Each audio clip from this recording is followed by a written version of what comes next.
Assalamualaikum warahmatullahi wabarakatuh.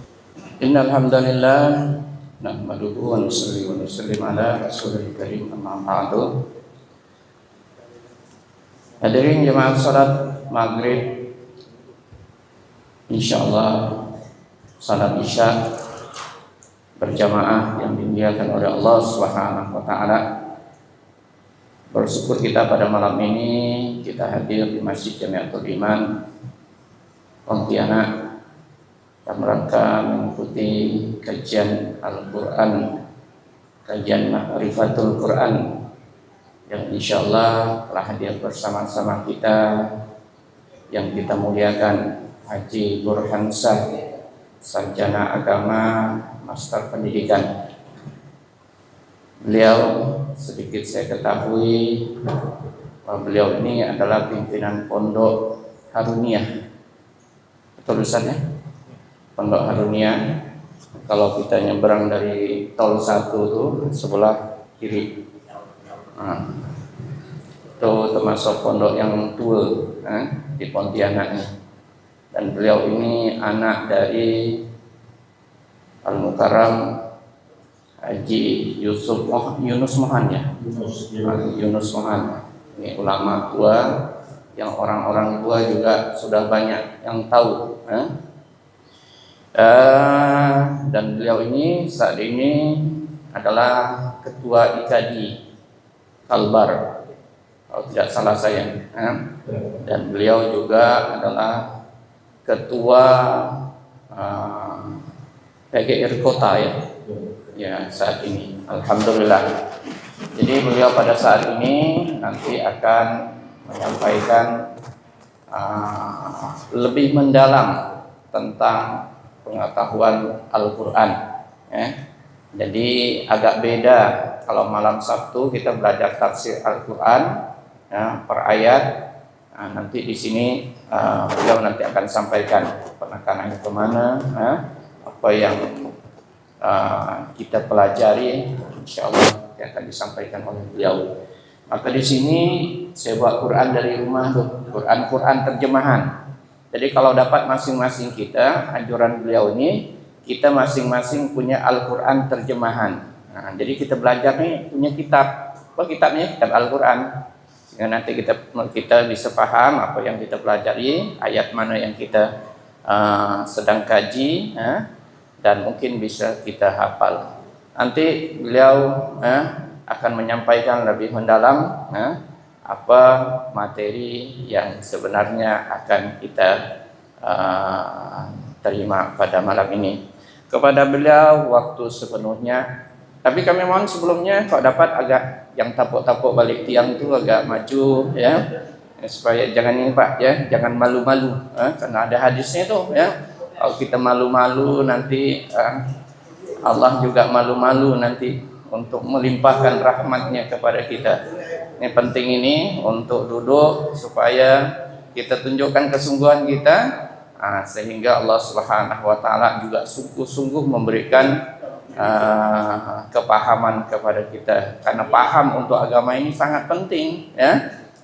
Karena dengan paham agama inilah kita akan selamat hidup kita dunia dan akhirat. Silakan Pak, boleh maju-maju, maju di sini ya. Insyaallah selanjutnya kepada Ustaz waktu sepenuhnya dipersilakan.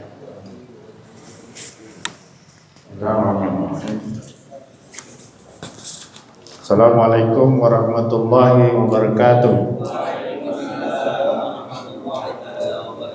Alhamdulillah allazi ba'atsa fil ummiin rasulan minhum yatlu 'alaihim ayatihi wa yuzakkihim wa yu'allimuhumul kitaba wal hikmah wa in kanu min qablu lafi dhalalin mubin. Allahumma shalli ala sayyidina maulana Muhammad wa ala alihi wa ashabihi ajma'in, amma ba'du. Wa qala Allah ta'ala fil Qur'anil Karim, a'udzubillahi minasyaitonir rajim. Alif lam mim. Bismillahirrahmanirrahim. Alif lam mim. Zalikal kitabu la raiba fihi hudal lil muttaqin allazina yu'minuna bil ghaib wa yuqimuna sholata wa mimma razaqnahum yunfiqun ila akhir ayat. Alhamdulillah yang kami hormati Ketua Masjid Jamiatul Iman beserta seluruh jajaran pengurus, Pak Haji Rajali dan juga bapak-bapak pengurus yang lainnya, ibu-ibu yang kami hormati, bapak-bapak, para ulama, para ustadz, ustazah, para khotib, para imam, para jemaah haji, jemaah umrah. Alhamdulillah kita malam hari ini dapat hadir di sini untuk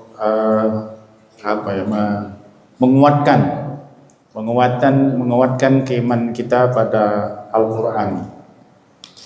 Kita sering membaca Al-Quran, ya. Mungkin ada yang sudah sekian puluh kali hatam, tapi yang mana yang nyangkut dan mana yang kita paham ini masih relatif, ya, sehingga perlu variasi-variasi dalam taklim Quran ini, sehingga diharapkan Al-Quran itu menjadi hudan buat kita, hudan linnas wa bayyinatin minal huda wal furqan.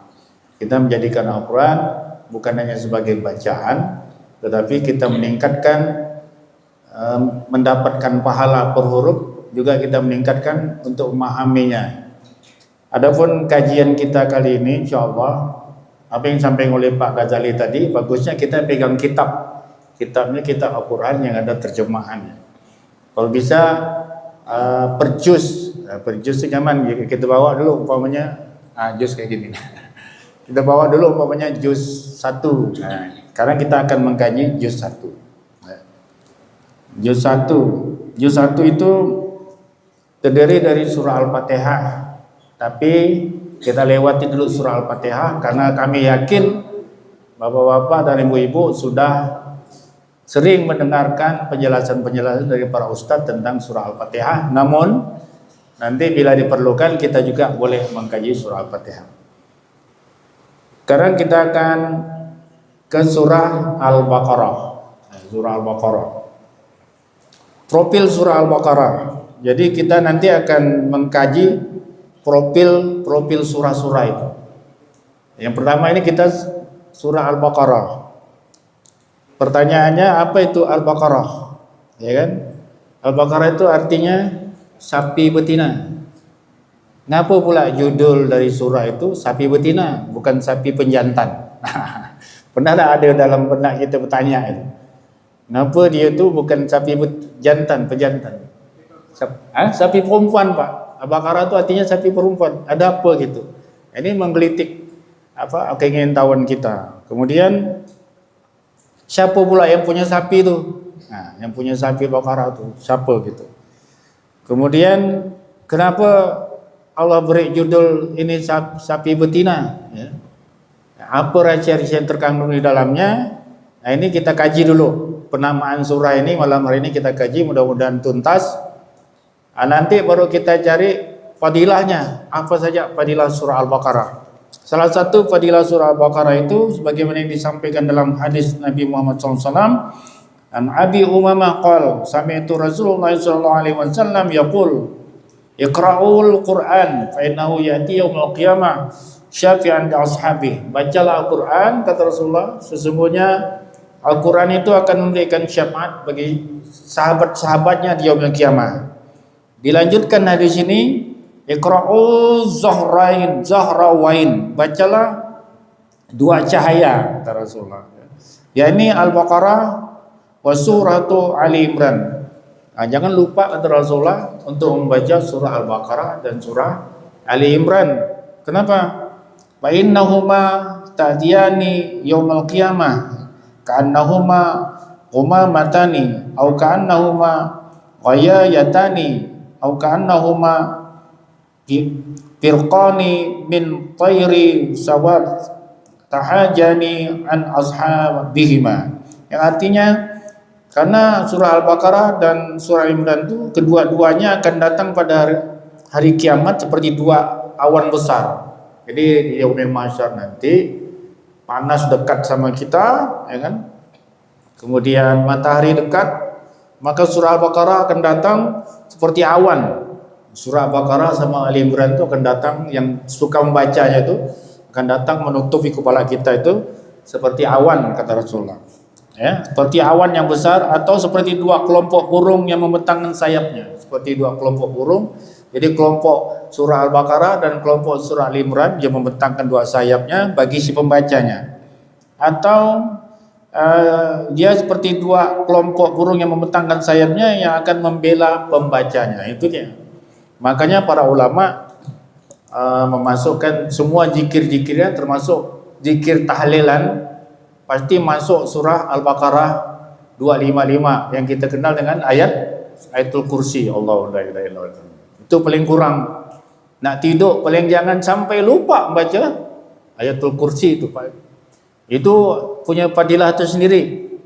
Nanti kita kaji. Kemudian Al-Baqarah terakhir, surah Al-Baqarah ayat 285 286. Amanar rasul bima unzila ilaihi min rabbih wal mu'minuna kullun amana billah. Di sana ada doanya ya, man qara'a bil ayatani fi akhir surah Al-Baqarah kafatahu, kata Rasulullah, siapa yang membaca ya, dua ayat surah Al-Baqarah di malam hari maka kafatahu, Allah akan mencukupkannya. Apa itu?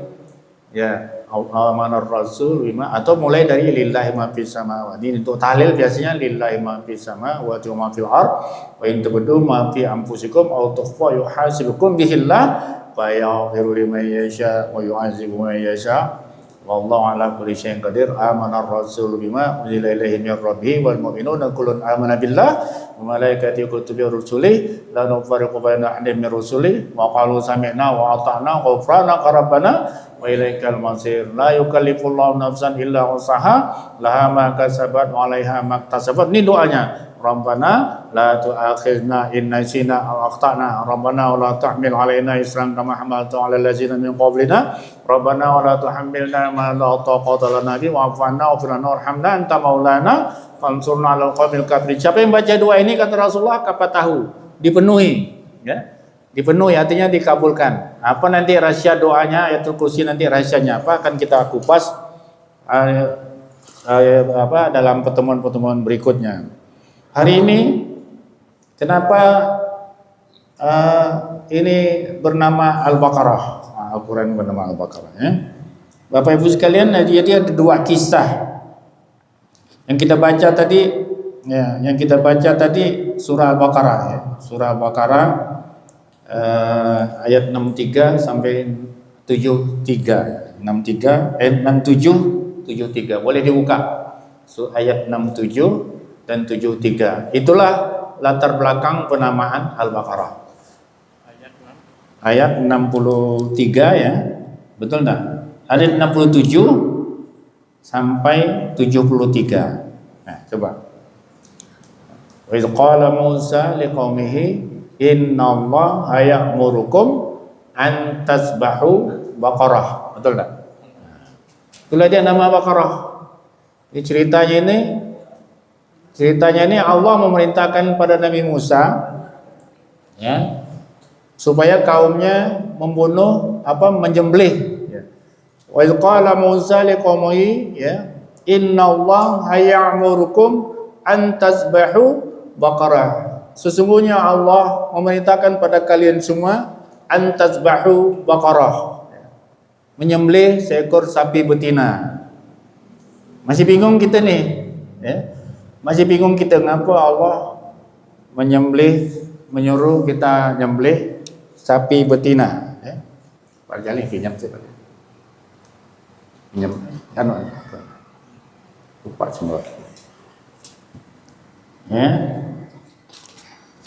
Nah Bapak Ibu sekalian, jawabannya, jadi sebelum kita lanjut ke kisah 63, 64, 65 ini, jawabannya adalah ada di 72.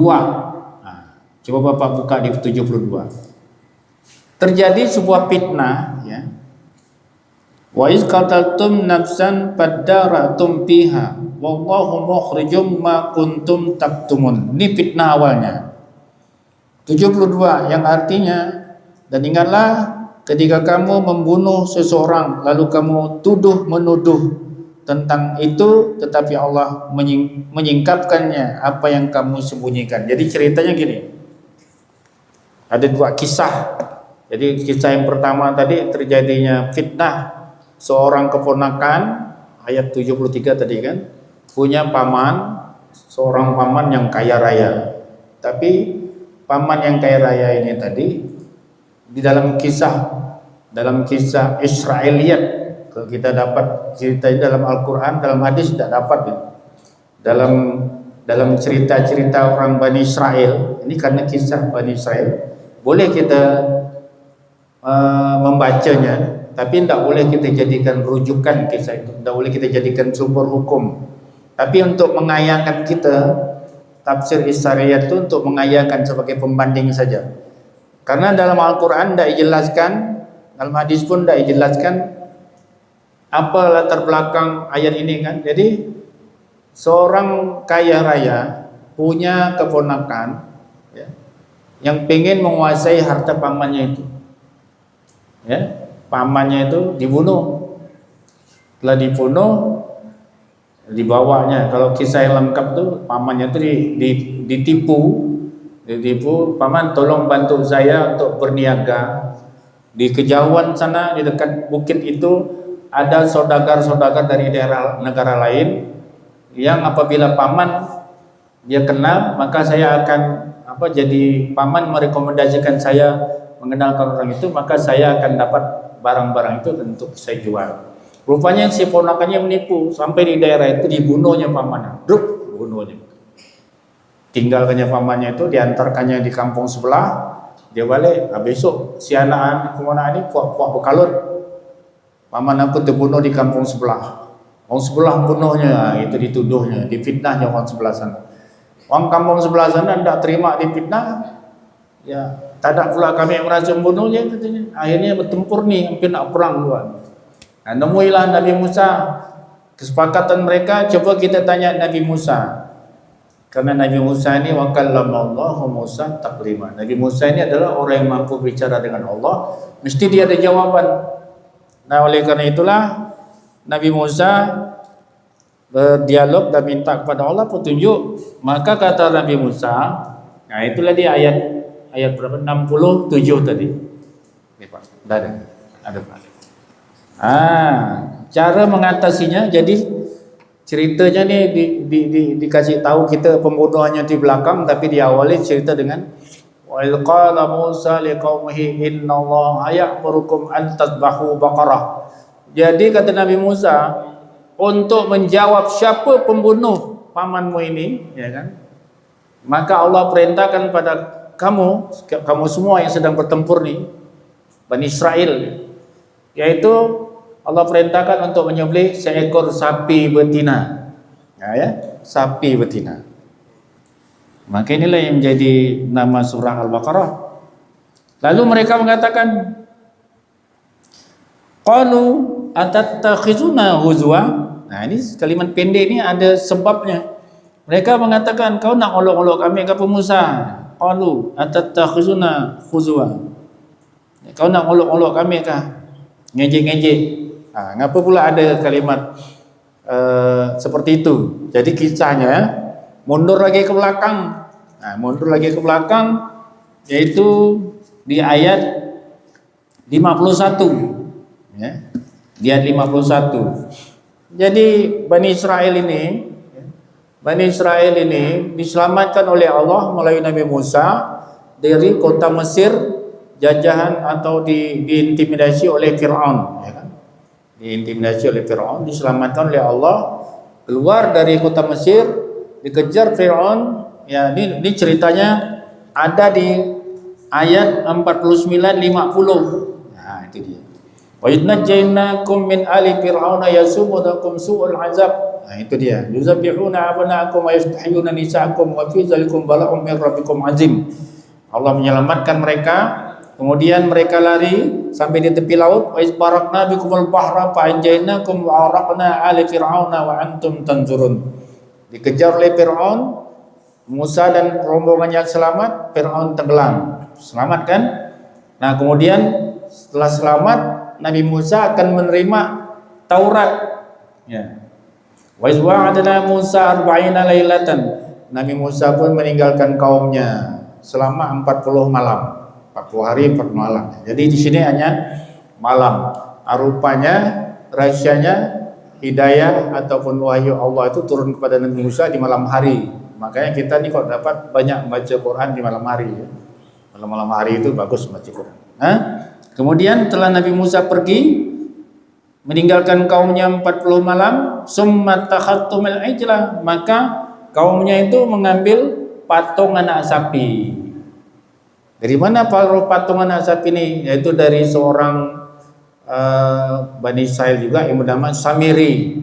Samiri buat patung anak sapi karena pengaruh dari Mesir itu, dewa-dewa mereka itu diantaranya memelihara sapi sebagai simbol dewa, sapi sebagai simbol ekonomi. Jadi mereka orang Mesir kuno itu ada yang memuliakan sapi. Sampai sekarang agama Hindu memuliakan sapi. Nah kemudian bapak-bapak dan ibu sekalian, Samir ini pandai pula buat sapi itu bisa berbunyi. Oh gitu. Maka dijadikanlah patung anak sapi ini kemudian disembah oleh umat Nabi Musa. Itu ceritanya. Disembah oleh umat Nabi Musa.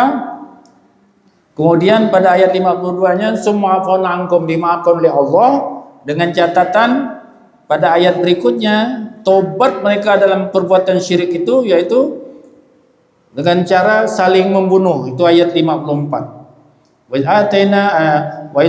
qala Musa liqaumi ya qaumi innakum zalamtum anfusakum bittikhazikum al-ijla fatubu ila barikum faqtulu anfusakum. Jadi dosa syirik menyembah anak patung sapi itu harus bertobat dengan cara bagaimana? Faqtulu anfusakum, membunuh diri kamu sendiri atau membunuh sesamanya. Dibolehkan. Begitu cara taubatnya. Perbuatan syirik menunjukkan tidak sukanya Allah perbuatan syirik itu sebagai akibat menyembah patung anak sapi. Makanya setelah mereka bertobat, setelah mereka berselamat, selesailah kisah itu, kemudian mereka kembali kepada jalan yang benar, terjadi pula fitnah. Fitnahnya tadi fitnah pembunuhan. Bertempur dua kelompok tadi, yang dibunuh oleh seorang paman yang kaya raya, kemudian saling tuduh menuduh. Makanya cara Allah untuk mempertemukan siapa pembunuhnya, maka Allah perintahkan sembelih itu sapi perempuan, Al-Baqarah, antazbahu baqarah. Makanya mereka berkata, qalu atattakhizuna huzwa, kau nak olok-olok kami ke Musa? Karena kami dulu pernah nyembelih anak sapi, hari ini kami dulu pernah menyembah anak sapi, hari ini kau suruh pula kami nyembelihnya. Kau nak olok-olok apa? Kata Musa, di sini dikatakan oleh Allah, qala a'udzu billahi an akuna minal jahilin. Maka Musa berkata, aku berlindung pada Allah ya dari orang-orang yang bodoh. Jadi seorang nabi itu tidak boleh ngolok-ngolok. Ya, pewaris para nabi pun ustaz-ustaz tidak boleh olok-mengolok. Tidak boleh. Tak boleh ada niat sindir menyindir, tak boleh. Harus lurus-lurus saja. Nah ini dia. Maka sebetulnya kalau orang umat Nabi Musa ini mau melaksanakan cari aja sapi itu perempuan, ya, dah selesai dah urusnya. Tapi mereka ini bertakwil. Qalu du'a lana rabbaka yubayyin lana ma hi. Mereka tanyakan lagi ayat 68-nya. Wahai Musa, coba kau tanya Tuhanmu itu, jelaskan pada kami sapi yang macam mana. Yang macam mana? Maka Allah menjawab, qala innahu yaqulu innaha baqaratun la faridun wala bikrun. Sapi yang diinginkan oleh Allah itu adalah sapi yang la faridun, sapi yang tidak tua, sapi perempuan yang tidak tua, wala bikrun, dan sapi perempuan yang tidak muda. Macam mana itu? Jadi dipersulit sudah. Kalau tadi sapi perempuannya tak jelas, tak tentu tua atau mudanya, tapi karena ditanyakan dijawab oleh Allah. Ya, sapinya la faridun wala bikrun awanun, tengah-tengah, baina zalik, di antara keduanya. Maka kata Allah, fa'alu ma tu'marun. Kata Musa, ya, maka perintah Allah itu kerjakan cepat. Tapi dasar orang Bani Israel ini suka bertakwil. Tanya lagi, qalu du'a lana rabbaka yubayyin lana ma launuha. Mereka bertanya, sapi perempuannya itu macam mana warnanya? Makin dipersulit. Macam mana warnanya? Coba tadi cari yang tidak tua, tidak muda, tak usah tanya warnanya. Begitu tanya warnanya dijelaskan lagi oleh Allah. Qala innahu yaqulu innaha baqaratun safra'un faqi'un launuha tasurrun nazirin. Yaitu sapi yang punya warna kuning keemas-emasan. Nah, macam mana cari sapi warnanya kuning keemas-emasan, ya kan? Dan tasurrun nazirin, nyaman ditengok, nyaman ditengok. Masih bingung dia. Disambung lagi sebelahnya ayat 70. Qalu ud'u lana rabbaka yubayyin lana ma hi innal baqarata syafa 'alaina wa inna insyaallahu la muhtadun. Sapi yang macam mana? Masih bingung kami ini, masih samar-samar kata dia. Ya kan? Sapi perempuannya bagaimana? Mudah-mudahan setelah ini maka kami akan mendapat petunjuk. Maka dijawab oleh Allah, qala innahu yaqulu inna baqaratun la zadulun tusirul arda wa la taskil harsa. Maka kata Allah, sapinya tidak pernah dipakai untuk pengairan dan untuk membajak sawah. Nah, jadi rupanya rahasianya di sini. Sapi perempuan itu umumnya tak pernah dipakai untuk pengairan, ya, mikul barang untuk nganu air, mutar cingkir air ataupun mengangkut air, dan tidak pernah dipakai untuk membaja. Itu sapi perempuan. Jadi sapi perempuan ini kalau disuruh kerja stres dia kan, maka tak bisa beranak. Sapi perempuannya juga jarang orang mau jual untuk hewan korban. Cari sapi laki-laki, karena sapi perempuan ini melahirkan dan punya anak. Nah, itulah rahasianya di sini, ya. Rahasianya kenapa dipilih sapi perempuan tadi? Ya ini dia. La zalulun tusirul arda wala taskil harsa. Itu dia. Yaitu sapi yang tidak pernah dipakai untuk membajak, ya, membajak sawah, dan tidak pernah dipakai untuk menimba air. Nah, musallamatun la syata fiha. Sapi yang sehat dan tak ada belang. Sapinya sehat, tak ada cacat, tak ada belang. Makanya mereka pun berupaya, qalul ana ji'ta bil haq. Nah, ini baru betul katanya. Ini baru betul perintah ni. Dah jelas dah kami. Ciri khas sapinya sudah jelas. Fazabahuha, mereka pun menyembelihnya, tapi diakhiri dengan wama kadu yaf'alun. Sebetulnya hampir saja mereka tidak dapat melaksanakan perintah Allah ini karena cari sapinya pula. Cari sapi di mana nak cari sapi.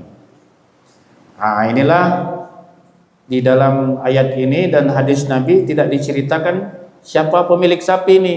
Tapi kalau kita membaca kisah Israiliyat, Bapak ya, ini tidak bisa dijadikan dasar hukum, tapi kisah orang Bani Israel pun punya kisah ini, karena memang aslinya kisah ini adalah kisah dari bangsa mereka. Singkat cerita Bapak dan Ibu, maka sapi itu disembelih. Ada ayat 60 berapa itu tadi, faqul nadribuhu bi ba'diha. Setelah sapi itu disembelih, ayat 73-nya, faqul nadribuhu bi ba'diha. Maka pukulkanlah, kata Allah, faqul nadribuhu bi ba'diha. Dari bagian tubuh sapi itu, mungkin ekornya, faqul nadribuhu bi ba'diha, pukulkan ke yang si mati itu, mayatnya itu, mayat dah digali, dipukulkan semayat itu, kemudian mayat itu pun hidup. Faqul nadribuhu bi ba'diha kadzalika yuhyillahul mauta wa yuriikum ayatihi la'allakum ta'qilun. Mayat itu pun hidup tapi tidak bisa jalan, hidup gitu ya. Ditanya, wahai fulan bin fulan, siapa yang bunuh kau ni? Ini orang nak tengkar ni, nak beramuk. Yang bunuh aku, kata dia, keponakan aku tu. Habis itu mati lagi, selesai. Si ponakan pun berlaku hukum qisas, ya kan?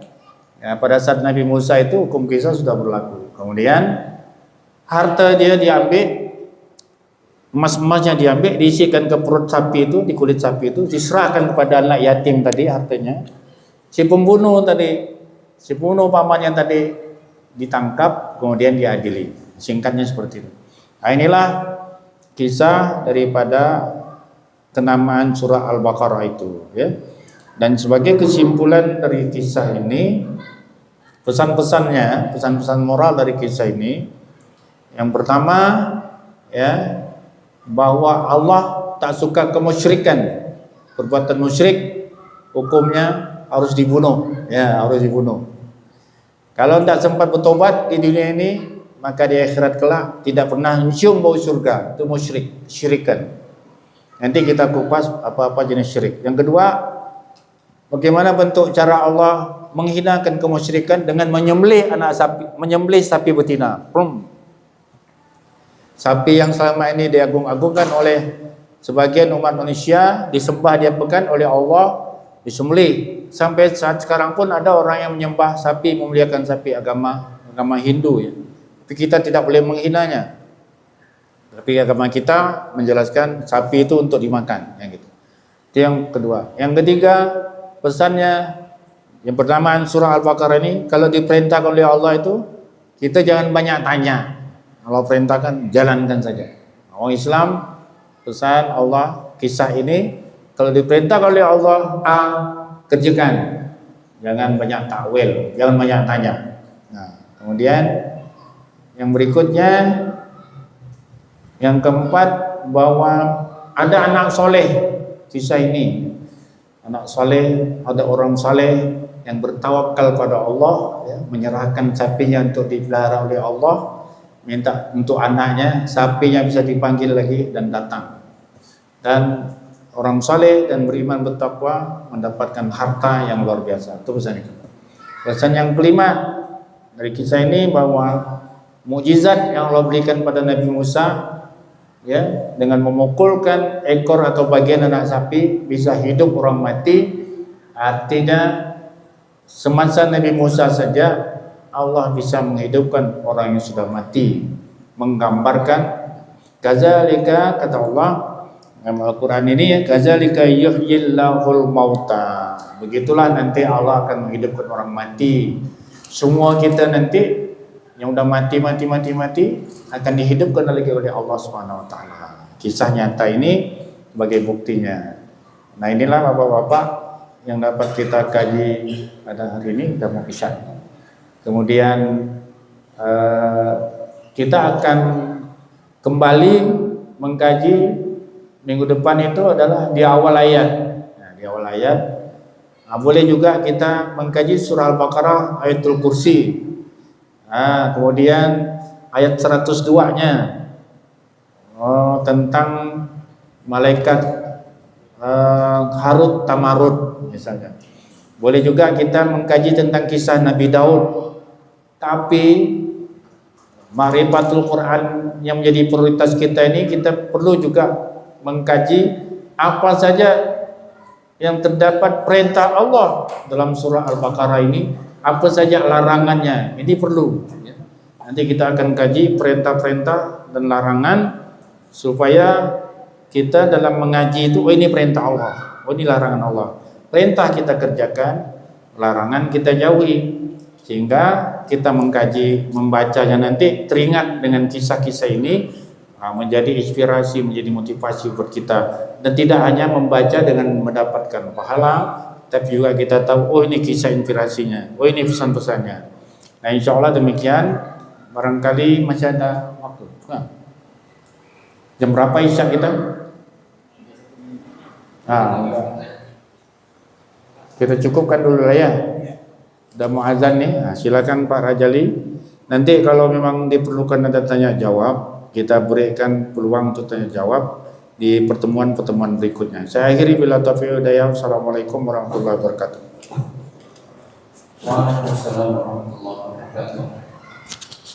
Jadi Bapak Ibu sekalian, alhamdulillah malam ini kita bisa sedikit mengkaji tentang makna apa, kenapa disebut surah Al-Baqarah.